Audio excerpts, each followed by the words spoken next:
হে আহমদিয়তের বিরোধীরা, যারা মোহাম্মদ রসুল্লাহর উম্মতভুক্ত, যারা তাকে ভালোবাসার দাবি রাখো, একটু ভাবো, চিন্তা করো। তোমাদের অযথা বিরোধিতা কোথাও খোদার অসন্তুষ্টির কারণ না হয়। আজকে যে অবস্থা বিরাজমান, দেখো যে কোথাও এই বিরোধিতা, কোথাও এই তোমাদের এই যে বিরোধিতা, এটি এই কারণে হচ্ছে না তো? তোমাদের অপকর্মের কারণে তোমাদের এই বিরোধিতা হচ্ছে না তো? কোথাও এই কারণে তোমাদের এই অবস্থা নয় তো যে তোমরা অবমাননার কথা বলছো? সমবেদনা এবং সহানুভূতি যতটুকু সম্পর্ক আছে, ভালোবাসা যতটুকু সম্পর্ক আছে রসুলুল্লাহকে, আমরা মসিহ মহোদয়ের এই পংক্তি অনুসরণ করে তিনি বলেন যে, হে আমার হৃদয়, তুমি কি একটু দেখো এদের প্রতি দয়ার সাথে, স্নেহের সাথে দেখো যে অবশেষে রসুলুল্লাহরই প্রেমিক, রসুলুল্লাহকেই ভালোবাসে, এরা আমার রসুলের প্রতি ভালোবাসার দাবি রাখে।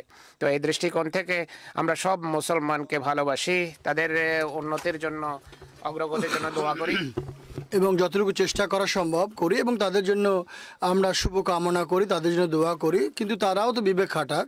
আর আল্লাহ তাআলার পক্ষ থেকে প্রেরিত মহানবী সাল্লাল্লাহু আলাইহি ওয়াসাল্লামের নিষ্ঠাবান প্রেমিকের অস্বীকার না করে তার বাণী যেন শুনে এবং তা অনুধাবন করার চেষ্টা করে।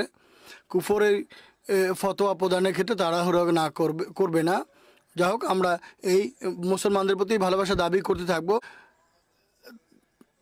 তাদের দাবি হচ্ছে তারা মহানবীকে ভালোবাসে, সেটা বাহ্যিক হোক না কেন। আল্লাহ তাআলা মুসলমান উম্মতকে বিবেক দিন, চেতনা দিন, তারা যেন বিরুদ্ধে থেকে বিরুদ্ধে হয়। আল্লাহ তাআলা কি তাদেরকে জিজ্ঞেস করবেন না, তোমরা গবেষণা না করেই কেন বিরোধিতা করেছো? শুধুমাত্র গবেষণা না করে, যাচাই বাছাই না করে মৌলবীদের কথায় পড়ে বিরোধিতা করে।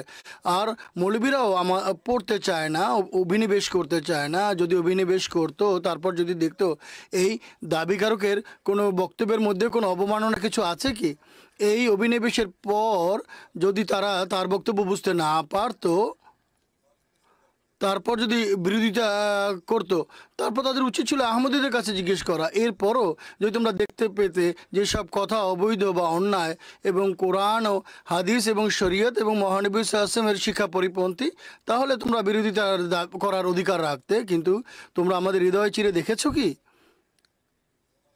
যে আমাদের হৃদয়ে মহানবী সাল্লাল্লাহু আলাইহি ওয়াসাল্লামের প্রতি ভালোবাসা এবং গভীর প্রেম নেই? আর কতটুকু আছে এবং কতটা পরিপূর্ণ তোমরা কি দেখেছো?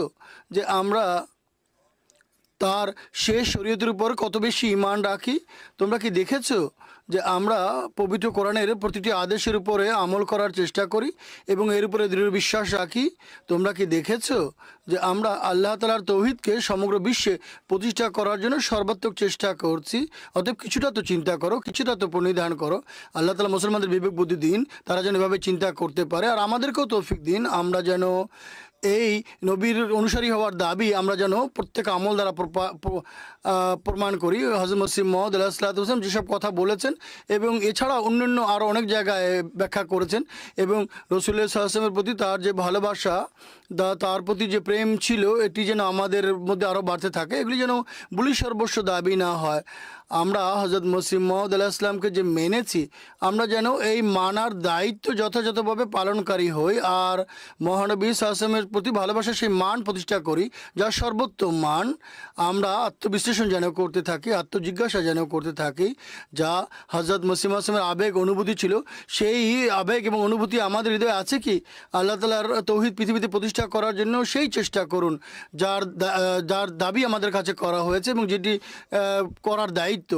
আর হযরত মুহাম্মদ সাল্লাল্লাহু আলাইহি ওয়াসাল্লামের পতাকা সমগ্র বিশ্বে উড্ডীন করার জন্য, সকল কোরবানির জন্য প্রস্তুত থাকি এবং আল্লাহ তাআলার তৌহিদ প্রতিষ্ঠার জন্য সকল কোরবানি করতে যেন আমরা প্রস্তুত থাকি এবং ততক্ষণ পর্যন্ত যেন আমরা নিশ্চিত না হই যতক্ষণ মতো এই উদ্দেশ্য বা লক্ষ্য অর্জন না করি, যা পূর্ণ করার জন্য আমরা হযরত মসিহ মাউদ আলাইহিস সালাতু ওয়াস সালামের জামাতভুক্ত হয়েছি।